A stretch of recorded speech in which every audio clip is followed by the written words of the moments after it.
ايه حكاية قلعة الذهب اللي السيسي جابها مصر وهتوصل مصر قريب جدا وهتكون تحت ايدينا كحكومة مصرية؟ عايز تعرف؟ هقولك. بص يا جماعة، بنوك مركزية كبيرة على مستوى العالم اتجهوا في خلال السنة اللي فاتت او اللي قبلها لشراء الذهب، وبعدوا جدا عن شراء الدولار.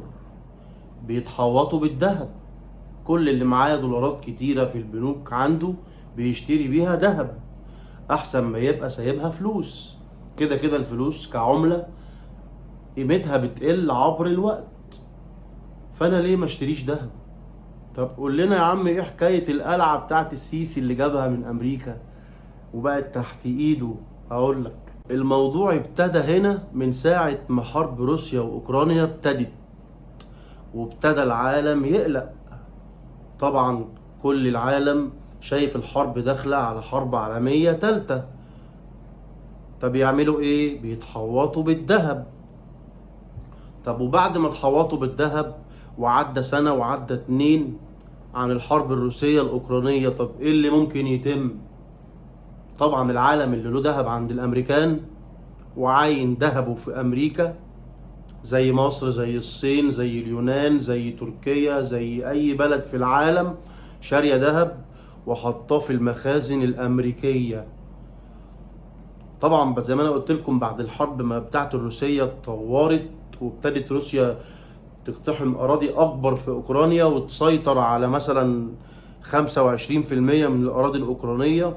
ابتدى الغرب يعمل عقوبات على روسيا، ومن ساعة الوقت ده ما وصل ليه الغرب انه يعملوا عقوبات على روسيا، وابتدى العالم يقلق من امريكا كملاذ امن، وان احنا حاطين ذهبنا عندك.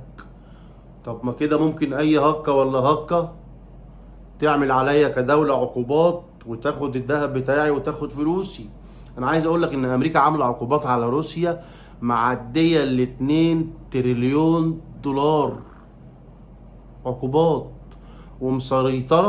مسيطرة على ذهب من روسيا في المخازن الأمريكية، مسيطرة على ذهب روسي قيمته يعني عايز أقول لك إن قيمته 300 مليون دولار. فمن هنا بقى اتجه العالم واتجهت البنوك المركزية واتجهت الدول كحكومات تطلب ذهبها من أمريكا. ده اللي انا كنت جاي اقول لك عليه، وده اللي انا كنت جاي ابسطك بيه واقول لك ان مصر قدرت تجيب ذهبها كامل من امريكا، مش ناقص أنثى واحدة. ودي حاجة حلوة جدا بصراحة، ان احنا حاجتنا تبقى تحت ايدنا، مش تحت ايد الغرب يتحكم فينا في اي وقت. والسلام عليكم ورحمة الله وبركاته.